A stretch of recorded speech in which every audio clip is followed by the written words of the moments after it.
हम लोग मैथ में पढ़ रहे हैं पार्टनरशिप। पार्टनरशिप की हम लोगों ने एक क्लास देख ली है जिसमें पार्टनरशिप की कुछ बेसिक चीज़ें और उसके कुछ बेसिक क्वेश्चन देख लिए थे। हम लोग आज उसकी दूसरी क्लास देखेंगे। कुछ इंपॉर्टेंट क्वेश्चन आपके सामने लेके आए हैं, तो एक एक करके देखते हैं और प्रश्नों को हल करते हैं। चलिए प्रारंभ करते हैं आज की क्लास। आज का पहला क्वेश्चन है, सुमन साक्षी तथा मयंक एक साझेदारी करते हैं। सुमन साक्षी से 5 गुना और साक्षी मयंक से निवेश का 3/5 भाग निवेश करता है। वर्ष के अंत में कुल 23,000 रुपये का लाभ अर्जित हुआ, तो साक्षी का भाग ज्ञात कीजिए। देखो 3 लोग हैं पार्टनरशिप में, एक का नाम क्या है, सुमन है, एक का नाम साक्षी और एक का नाम मयंक है। हमने पार्टनरशिप में आपको एक फार्मूला बताया था और वो फार्मूला क्या था, जो प्रॉफिट होगा वो हमेशा बराबर होगा इन्वेस्टमेंट इनटू टाइम के बराबर। प्रॉफिट बराबर इन्वेस्टमेंट इनटू टाइम। 3 लोग हैं, देखो कौन कौन से लोग हैं। एक लोग का नाम है सुमन और दूसरी कौन है, दूसरे नंबर पर है साक्षी और फिर एक है मयंक। 3 लोग हैं जो आपस में साझेदार हैं। इनकी जो निवेश की कंडीशन है वो बताया गया है कि सुमन साक्षी से 5 गुना। इसका ये मतलब है कि साक्षी जितना पैसा लगाएंगे उसका 5 गुना पैसा कौन लगाएगा, सुमन लगा देंगी। और साक्षी जो है मयंक जितना पैसा लगाएंगे उसका कितना भाग लगाने को बोली है, 3/5। मयंक जितना पैसा लगाएंगे उसका 3/5 हिस्सा कौन लगाएगा, साक्षी लगाएंगी। सुमन का निवेश साक्षी के निवेश का 5 गुना और साक्षी का निवेश मयंक के निवेश का 3/5 है। और वर्ष के अंत में टोटल प्रॉफिट 23,000 रुपये, जिसमें से आपको साक्षी का हिस्सा प्रॉफिट में बताना है। अगर आप यहाँ पे मयंक का हिस्सा ऐसा लिखें जिसका 3/5 आसानी से निकल जाए, या यूँ कह दे कि मयंक का जो हिस्सा मानना वो 5 का मल्टीपल मान लेना। जैसे आप यहाँ 5 लेंगे तो उसका 3/5 निकालेंगे तो आसानी से निकल जाएगा, 5 से 5 कट जाएगा, साक्षी का हिस्सा 3 आ जाएगा, यानी इनका निवेश का अनुपात आसानी से बन जाएगा। अगर आप यहाँ 1, 2, 3, 4, 5 कुछ मानना चाहते हैं तो मान सकते हैं, लेकिन साक्षी का हिस्सा फिर बटे में आ जाएगा, तो इसलिए हम होशियारी थोड़ी सी दिखाएंगे और मयंक का हिस्सा कुछ ऐसा मानेंगे जो 5 से कट जाए, क्योंकि 3/5 अगर निकालना है तो इसके हर में 5 है, तो 5 का मल्टीपल या 5 होगा तभी कटेगा। तो मयंक का हिस्सा इस हिसाब से हम लोग 5 ले लेते हैं। अगर मयंक का हिस्सा 5 है यूनिट में तो उसका 3/5 निकालोगे तो यहाँ साक्षी का हिस्सा कितना आ जाएगा, 3 आ जाएगा। क्योंकि भाई जब आप 5 का 3/5 करोगे तो 3/5 करोगे तो 5 से 5 कट जाएगा, तो 3 ही तो बचेगा कि नहीं बचेगा, तो 3 बचेगा साक्षी का हिस्सा। और कह रहे हैं कि जितना साक्षी लगाएंगी उसका 5 गुना सुमन लगाएंगी। अगर साक्षी ने 3 रुपये लगाया है तो 5 नहीं 15 यूनिट में इधर 15 आ जाएगा। इसका मतलब है कि इन तीनों लोगों का जो इन्वेस्टमेंट का रेशियो है वो 15:3:5 का अनुपात है। और जो इन्वेस्टमेंट का रेशियो होगा वही प्रॉफिट का रेशियो होगा यदि ईयर समान है ना। तो प्रॉफिट का रेशियो हमारे सामने क्या आ जाएगा, 15:3:5। टोटल प्रॉफिट आपके सामने है कितना, 23,000 रुपये। उसमें से हिस्सा बताना है किसका, साक्षी का। तो साक्षी का हिस्सा अगर आपको बताना है तो आप टोटल पैसा लिखेंगे पहले 23,000 रुपये और साक्षी का अनुपात देखेंगे कितना है, साक्षी का अनुपात 3 है तो ऊपर लिखेंगे 3 और सबको जोड़ के नीचे लिख देंगे 15, 5, 20, 3 कितना 23। नीचे लिखोगे कितना 23। ये 23 से 23 कट जाएगा, ऊपर हो जाएगा 1,000 और 1,000 का 3 में गुणा कर दोगे तो हो जाएगा 3,000। इसका मतलब इस 23,000 में से साक्षी को लाभ के तौर पे कितना रुपए मिलेगा, तो साक्षी को मिलेगा 3,000 रुपये। ठीक है, देखेंगे दूसरा क्वेश्चन है आपके सामने। लिखा हुआ है ए, बी तथा सी किसी व्यापार में साझेदार हैं। ए ने 2,560 रुपये तथा बी ने 2,000 रुपये का निवेश किया। वर्ष के अंत में उन्हें 1,105 रुपये का लाभ प्राप्त हुआ, जिसमें 320 रुपये अकेले ए को मिला। तो सी द्वारा लगाई गई पूंजी क्या थी। सी का इन्वेस्टमेंट आपको बताना है और ए और बी का इन्वेस्टमेंट पता है। देखो ए ने पैसा लगाया है 2,560 रुपये और बी ने लगाया है 2,000 रुपये। सी ने कितना लगाया हमको नहीं पता। 3 लोग थे, देखो एक ए था, एक बी था और एक सी था। ए ने पैसा लगाया है कितना 2560 रुपये, बी ने लगाया है 2000 रुपये, सी ने कितना पैसा लगाया है ये आपको बताना ही है कि सी का इन्वेस्टमेंट कितने रुपए हुआ है, यही तो बताना है। और कह रहे हैं जिससे ये जो 1105 रुपये है ये टोटल लाभ है, 1105 रुपये टोटल लाभ है। और उसमें से जिसमें से 320 रुपये अकेले ए को मिला, इसका मतलब है कि ए का जो लाभ है वो कितना रुपए है 320 रुपये। ये प्रॉफिट है किसका 320 रुपये का प्रॉफिट मिला है किसको ए को। ए प्रॉफिट पा रहा है कितना 320 रुपये, और 320 रुपये प्रॉफिट वो तब पा रहा है जब उसने 2560 रुपये का इन्वेस्टमेंट किया हुआ है। यदि वो आदमी जिसने 2560 रुपये का इन्वेस्टमेंट किया हुआ है उसे 320 रुपये का लाभ होता है, या इसका उल्टा कह दो कि जिस आदमी को 320 रुपये का लाभ होता है उसका इन्वेस्टमेंट कितना रुपए है 2560 रुपये है। तो अगर हमको 1105 रुपये का लाभ लेना होता तो कितना रुपए का इन्वेस्टमेंट करना होता, ये आसानी से जान सकते हैं हम लोग। भाई पहले जो आदमी ए है उसको 320 रुपये का प्रॉफिट हुआ है, तो उसका इन्वेस्टमेंट अगर आप देखें तो 2560 रुपये का इन्वेस्टमेंट है इसका। तो 320 रुपये का प्रॉफिट लेने के लिए आपको 2560 रुपये का इन्वेस्टमेंट देना होता है। तो टोटल लाभ आपको 1105 पता है, तो 1105 रुपये का प्रॉफिट लेने के लिए आपका इन्वेस्टमेंट कितना होना चाहिए। तो आप क्या करें, यहाँ लिख दें 2560 और बटे में लिख दें कितना 320 और गुणा कितने से कर दें 1105 से। तो देखिए 0 से 0 कट जाएगा और 8 दूनी 16 और 8 त्रिक 24, 8 बार पूरा कट जाएगा। गुणा कर दोगे कितना 8 पन कितना 40 और 11 8 88। इसका मतलब है कि अगर आपको 1105 रुपये का प्रॉफिट लेना है, 1105 रुपये का अगर आपको प्रॉफिट लेना है तो 8840 रुपये टोटल इन्वेस्टमेंट होना चाहिए।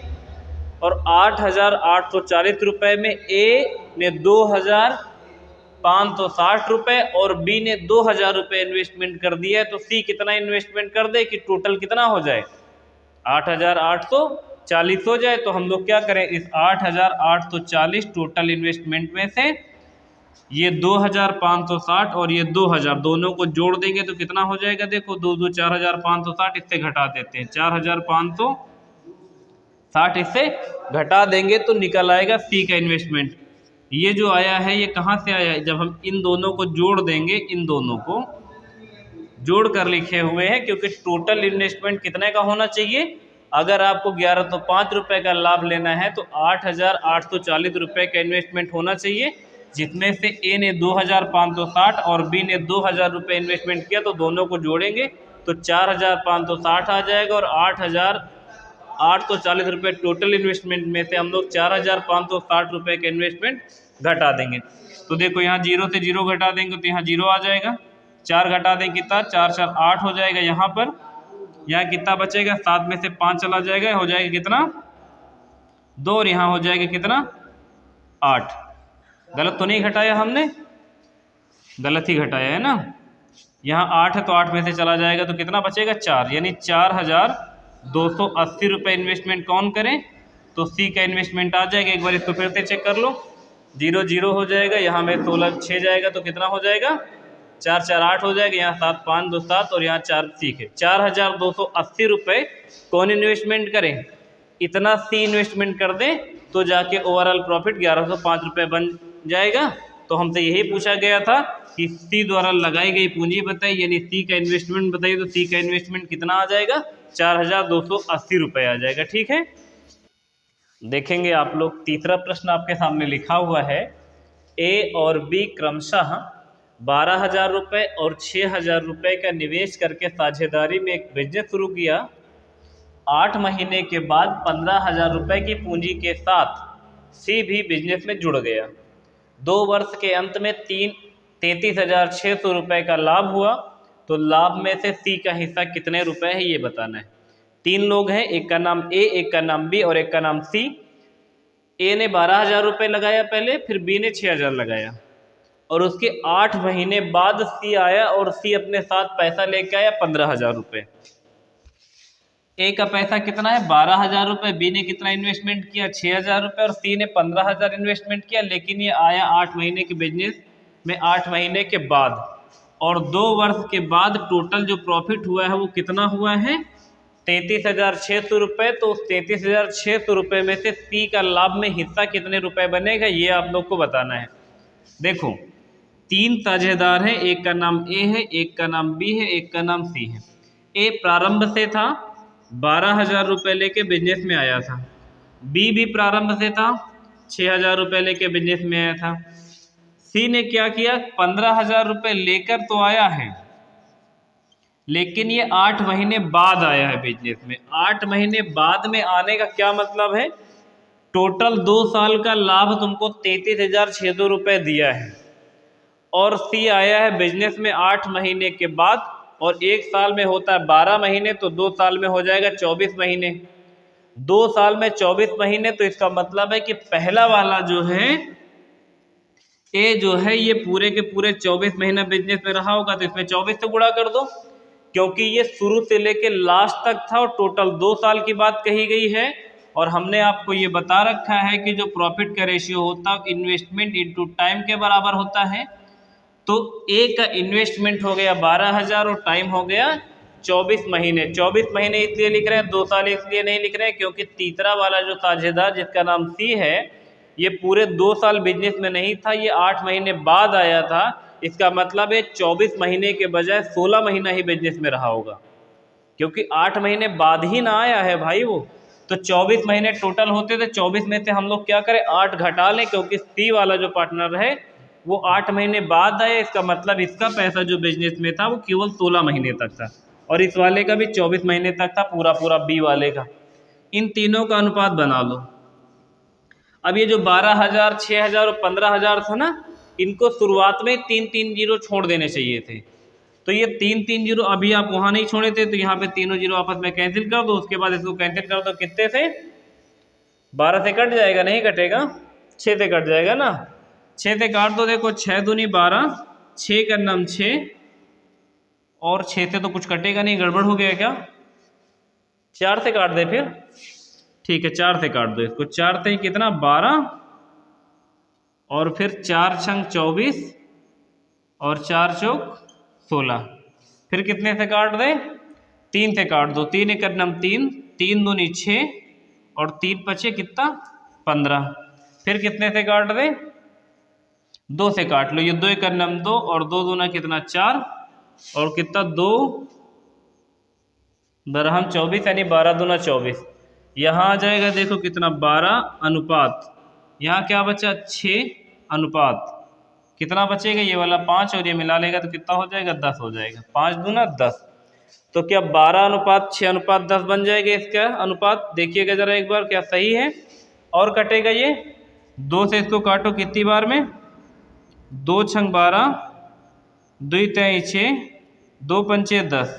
एक बार इसको अनुपात चेक करिए, क्या अनुपात यही बनेगा, किसका हिस्सा आपसे पूछा गया था, सी का हिस्सा, क्या 6 अनुपात 3 अनुपात 5 बन जाएगा। तो इसका ये जो अनुपात है ये इन्वेस्टमेंट का अनुपात है, और यही अनुपात काहे का है, इन्वेस्टमेंट इनटू टाइम कर दिया था मैंने, तो ये प्रॉफिट का अनुपात बन गया 6 अनुपात 3 अनुपात 5 के अनुपात में इनके बीच का प्रॉफिट बटेगा। और टोटल प्रॉफिट आपको बताया गया है 33,600, और उसमें से पूछा गया किसका हिस्सा, सी का हिस्सा पूछा गया है। तो टोटल प्रॉफिट में सी का हिस्सा आप कैसे निकालोगे, देखो सी का जो हिस्सा है,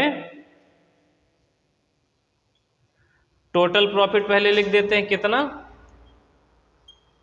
33,600, और बताना है सी का हिस्सा, तो सी का अनुपात ऊपर लिखो 5, और नीचे कितना लिख दो, देखो 6 4 10, 10 3 13, कितना 14, 14 से इसको काटो, 14 दूना कितना 14 दूना 28, 29 30, 3 2 5, 14 चौको 56, और ये डबल ज़ीरो 5 से गुणा कर दोगे, डबल ज़ीरो पहले लगा लो, 5 चौको 20, कैरी बचेगा 2, और 5 दूनी 10, 2 12।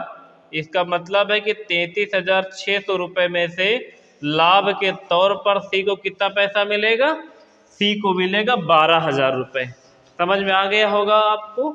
इस प्रश्न का सही उत्तर कितना आएगा 12,000 रुपये सी को मिलेगा लाभ के तौर पर। ठीक है, अगला प्रश्न है आपके सामने, देखेंगे 4 नंबर प्रश्न है। एक्स और वाई ने एक व्यवसाय प्रारंभ किया।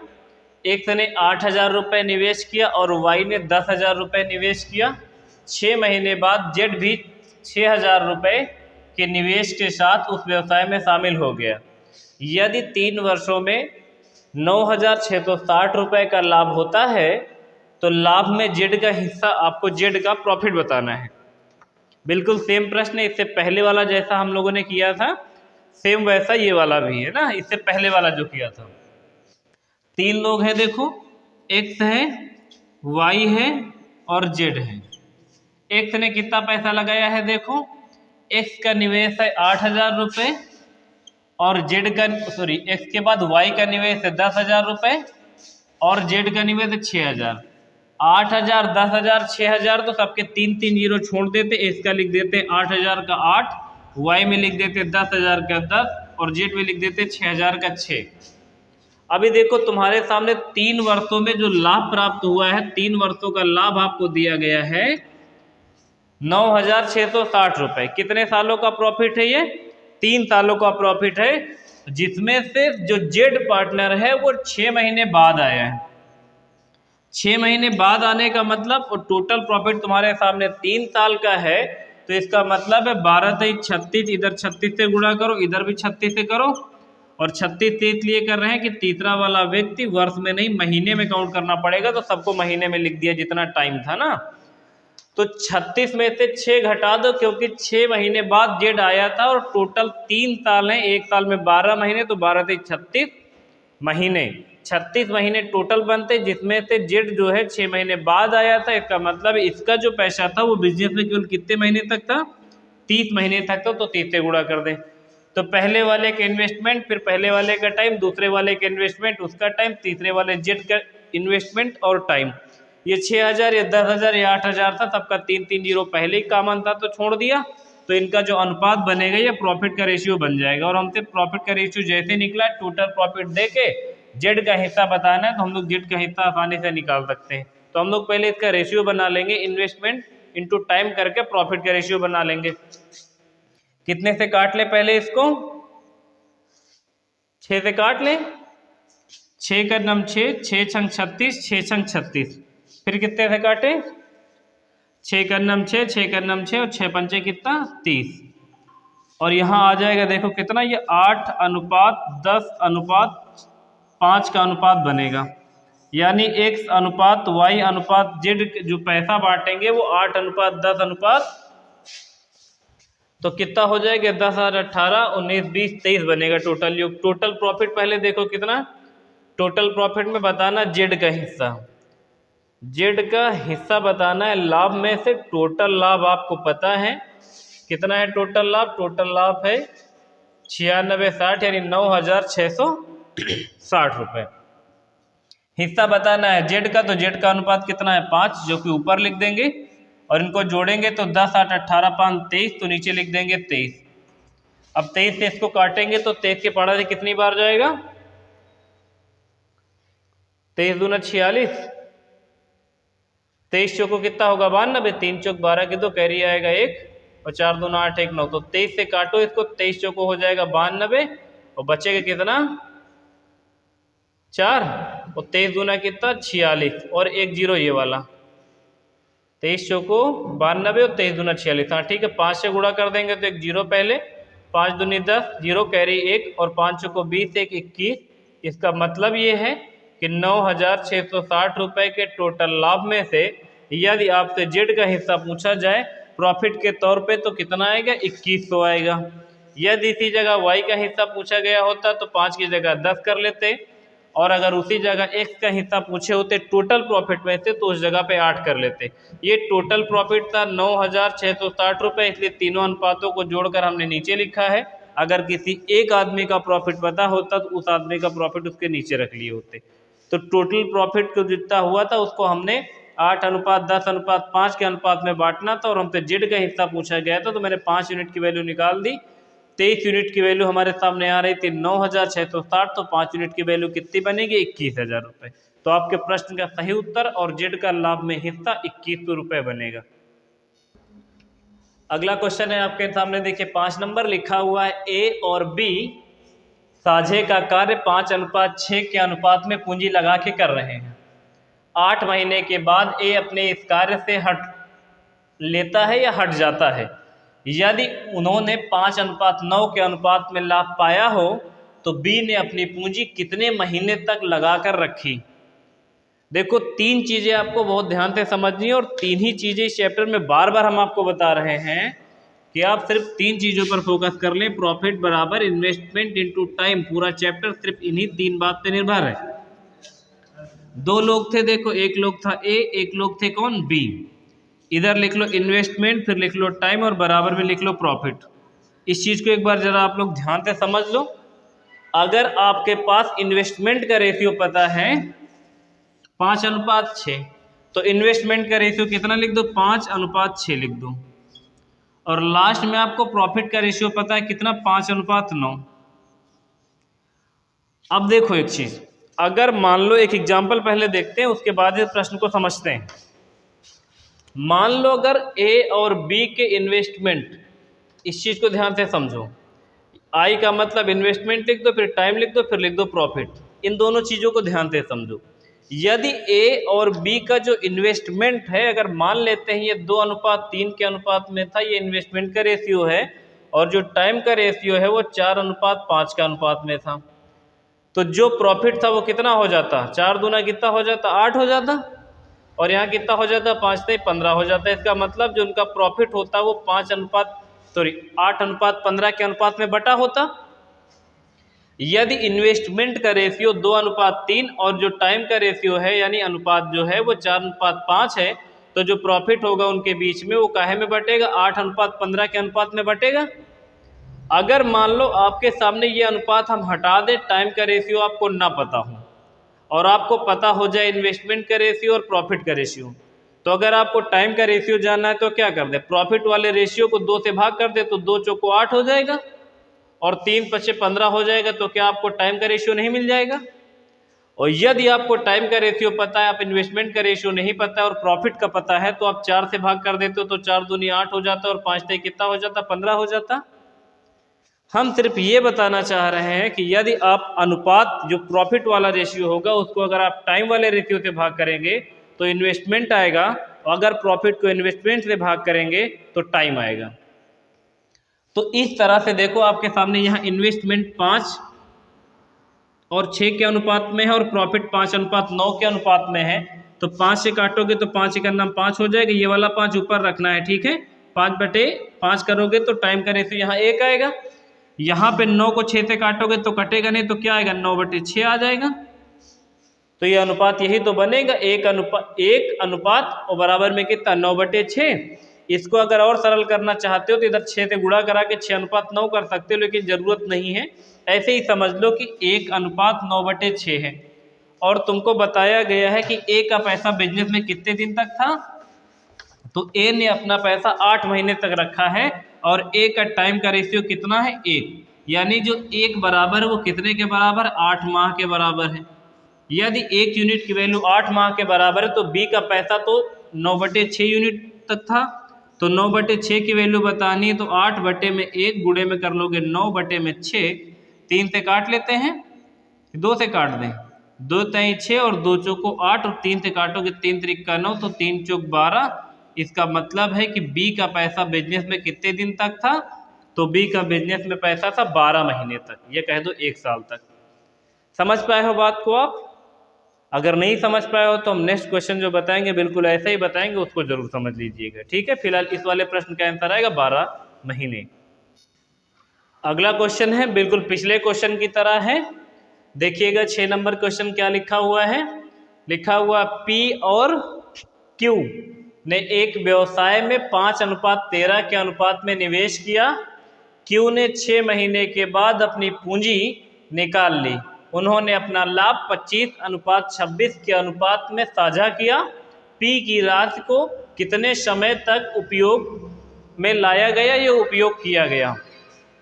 सेम वैसा ही क्वेश्चन है जैसा हम लोगों ने इससे पहले वाला क्वेश्चन किया था।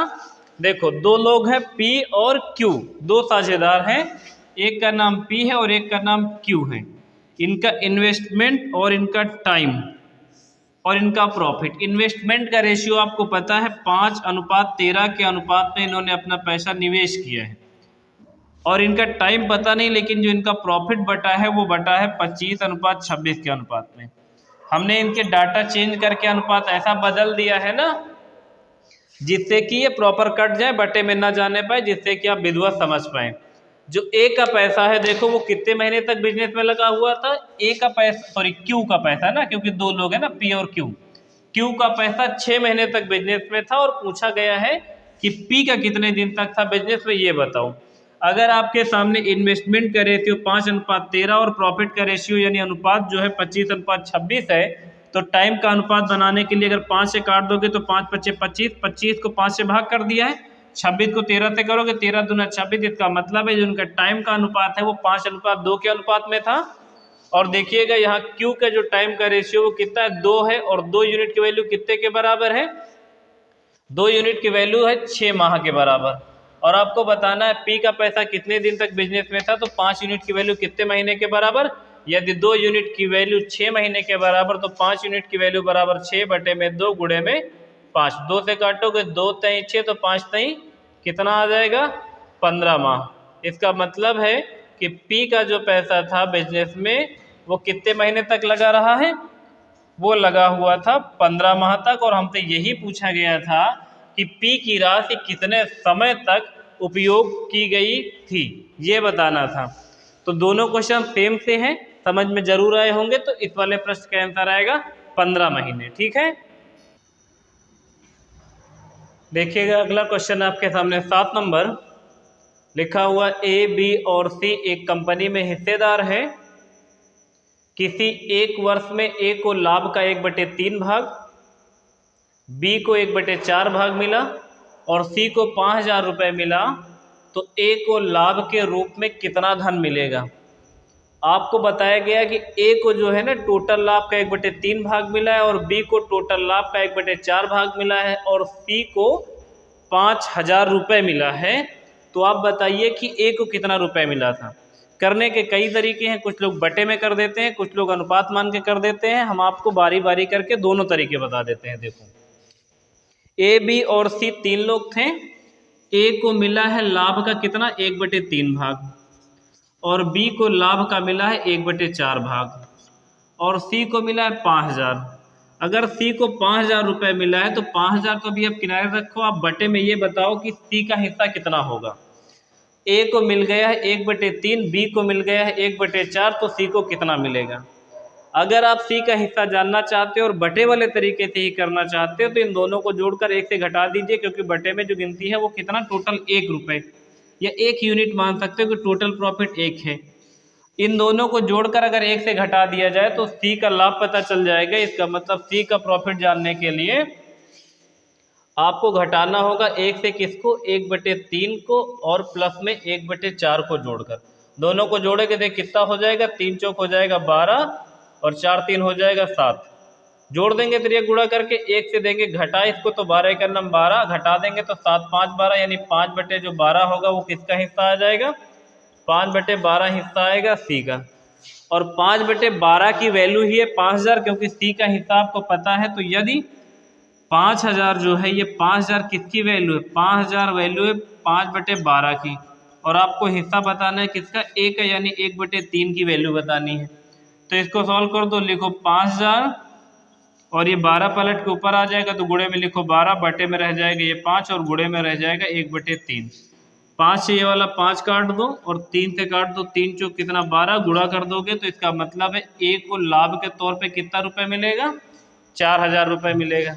एक तरीका तो ये है, आप बटे में मान के ऐसे कर लो, या अगर आप बटे में जोड़ना घटाना आपको थोड़ा सा कठिन लगता है तो इसका एक दूसरा तरीका, सबसे आसान तरीका वही है, और उसको आप ज़रूर सीख लीजिए, क्योंकि ये बटे वाला जो तरीका हमने आपको बताया है ये तो आपकी बुक में दिया ही है ना। दूसरा तरीका देखो इसको करने का ये था, अगर आप ध्यान से देखें तो A को मिला 1/3 भाग और B को मिला 1/4 भाग। तो कोई ऐसी डिजिट मानो जिसका 1/3 आसानी से निकल जाए और उसका 1/4 आसानी से निकल जाए। तो हम लोग करते क्या कि कुल लाभ जो है वो मान लेते हैं 3 और 4 का मल्टीपल। हम लोग कुल लाभ मान लेते हैं 12 यूनिट। जो कुल लाभ है वो मान लेते हैं 12 यूनिट, है ना। अच्छा 12 ही क्यों माना? क्योंकि ऐसी संख्या माननी जिसका 1/3 और जिसका 1/4 आसानी से निकाला जा सके।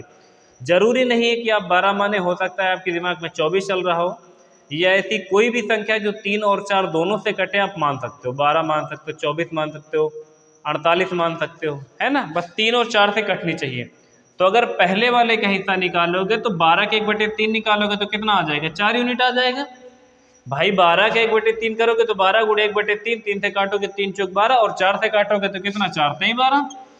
और अगर ए को 4 यूनिट मिल गए, बी को मिल गए 3 यूनिट, दोनों को जोड़ोगे तो 4, 5 से 7 यूनिट हो गया। अब 12 में से 7 घटा दोगे तो बचेगा कितना यूनिट? 5 यूनिट इधर बच जाएगा। बस 5 यूनिट इधर लिख दो, क्योंकि तीनों लोग को मिला के टोटल 12 यूनिट माना था। अब ये 5 वैल्यू कितने के बराबर? जो 5 यूनिट की जो वैल्यू है ये बराबर है 5000 के। 5 यूनिट की वैल्यू यदि 5000 तो 4 यूनिट की वैल्यू बतानी, क्योंकि ए का लाभ बताना है, टोटल लाभ नहीं बताना है। यदि हमको टोटल लाभ बताना होता तो 5 4 9 और 3 कितना? 12। तो 12 यूनिट की वैल्यू निकालते। यदि हमसे ए का लाभ पूछा गया तो 5 यूनिट की वैल्यू 5000 के बराबर इसलिए कर रहे हैं क्योंकि सी को लाभ के तौर पे 5000 मिला है, तो 5 यूनिट की वैल्यू 5000 के बराबर, तो 4 यूनिट की वैल्यू आसानी से कितनी आ जाएगी? 4000 आ जाएगी, है ना। तो हमसे ऐसे भी पूछा जा सकता था, और इस तरीके से करते तो ज़्यादा आसान होता, और ये तरीका आप लोग सीख लेंगे तो बहुत अच्छा रहेगा। तो समझ में आया होगा, बहुत आसान था तरीका। इसको ऐसे भी अच्छा, ये जो ऐसे लिख दिए ये दिक्कत हो रहा है, इसको ऐसे लिख देते, क्या इसमें जा रहा था? 5 यूनिट 5 के बराबर, तो 4 यूनिट की वैल्यू जानना है तो लिखो 5000 को 5 से भाग करोगे और फिर 4 से गुणा करोगे, फिर तो वही आएगा, 5 से 5 कट जाएगा। 1000 को 4 से गुणा कर देंगे तो प्रश्न का सही उत्तर कितना आ जाएगा? 4000 आ जाएगा। तो प्रश्न का सही उत्तर कितना आ जाएगा? 4000। ठीक है, देखिएगा अगला प्रश्न है आपके सामने 8 नंबर। लिखा हुआ है 2 आदमी रमेश और सुरेश क्रमशः 15,000 रुपये और 25,000 रुपये लगाकर एक व्यवसाय में निवेश करते हैं। अंत में दोनों को 10,000 का लाभ होता है। वे अपने लाभ का 12% फिर से व्यापार में लगा देते हैं। बची हुई राशि में से प्रत्येक 1,000 रुपये ले लेते हैं और फिर बची हुई राशि को मूल निवेश के अनुपात के अनुसार बांट लेते हैं। तो उसमें लाभ का रमेश का हिस्सा कितना बताना है। 2 लोग हैं, देखो पहले रमेश है और कौन है? सुरेश है। दोनों लोगों को जो निवेश का अनुपात है वो क्या है? 15,000 और 25,000। तो 0 0 हम उसी जगह पे छोड़ देते और 5 से काट देते, तो 5 से 15 और 5 बचे कितना? 25। यानी जो इनके निवेश का अनुपात है वो 3:5 है, उसको एक किनारे बना के छोड़ दिया है। ये इनके इन्वेस्टमेंट का रेशियो है और यही इनके प्रॉफिट का भी रेशियो है, क्योंकि जो इन्वेस्टमेंट का रेशियो है वही प्रॉफिट का रेशियो रहेगा जब टाइम नहीं रहेगा। तो बताया गया है कि टोटल इनको 10,000 का प्रॉफिट हुआ है और इन्होंने ये डिसाइड किया है कि मैं 10,000 प्रॉफिट में से मैं 12% फिर से बिजनेस में लगा दूंगा, तो बचेगा कितना? 88%। हमको लास्ट में निकालना है रमेश का प्रॉफिट। तो जो 12% बिजनेस में चला गया उसको छोड़ो, कितना बचा है ये देखते हैं। तो 12% अगर बिजनेस में रिटर्न चला गया है तो 88% बचा हुआ है। 88% निकालेंगे 10,000 का तो कितना आ जाएगा? 8,800। ये 8,800 रुपये बचा हुआ है, क्योंकि 12% उन्होंने फिर से बिजनेस में लगा दिया है। तो मैंने 10,000 का 12% निकाल के घटाने से बेहतर सोचा है कि 10,000 का 88% निकाल दें। तो 10,000 का 88% होगा 8,800। उसके बाद कह रहे हैं कि दोनों लोग प्रत्येक 1,000 रुपये ले लेते हैं। इस 8,800 में से दोनों लोगों ने 1,000 रुपये ले लिया। इसका मतलब है कि रमेश और सुरेश दोनों लोगों ने 1,000 रुपये ले लिया, तो 2,000 रुपये कम हो गए और बचेगा कितना? ये 6,800 रुपये। 6,800 रुपये अभी शेष बचा हुआ है। इस 2,000 में 1,000 दोनों लोगों ने लिया है। अभी ये जो बचा हुआ है 6,800, अब कह रहे हैं कि इसको मूल निवेश के अनुपात में बांट दो। तो अब रमेश को यहाँ से कितना हिस्सा मिलेगा? तो देखो टोटल प्रॉफिट बचा है कितना? 6,800 रुपये बचा है। इसमें से रमेश का हिस्सा निकालोगे तो 3 ऊपर लिखो और दोनों को जोड़ के कितना लिखो? 5 3 8 नीचे लिख दो। 8 से कट जाएगा, देखो 8 28 64 हो जाएगा और 8 पन हो जाएगा 40 और एक 0 ये हो जाएगा। गुणा कर दोगे तो देखो कितना? 0 और 5 3 15 की 5 और कितना 8 त्रिक 24 एक 25, 2550 रुपये मिल गया रमेश को। कितना मिल गया? 2025 ना, 25 रुपये यहाँ से मिल गया है। और ये 1000 रुपये प्रारंभ में ले चुके थे, तो ये वाला 1000 भी इसमें जोड़ दीजिए। दोनों को जोड़ देंगे तो कितना आ जाएगा? दोनों को जोड़ने के बाद आ जाएगा 3550 रुपये। इसका मतलब है कि रमेश को जो प्रॉफिट मिला था वो कितना मिला था? टोटल 3550 रुपये मिला था। सही है। अगर नहीं समझ में आया तो एक बार इस वीडियो को आप दोबारा पीछे करके देख लीजिए। फिलहाल आज के लिए पार्टनरशिप पे हमारी तरफ से इतना ही हम समझा पाए हैं। अगर आपको हमें पढ़ाने का तरीका अच्छा लग रहा है और आपको कुछ समझ में आ रहा है तो वीडियो को लाइक कर सब्सक्राइब करना बिल्कुल ना भूलें। फिलहाल आज के लिए इतना रखते हैं। Thank you class, thank you so much.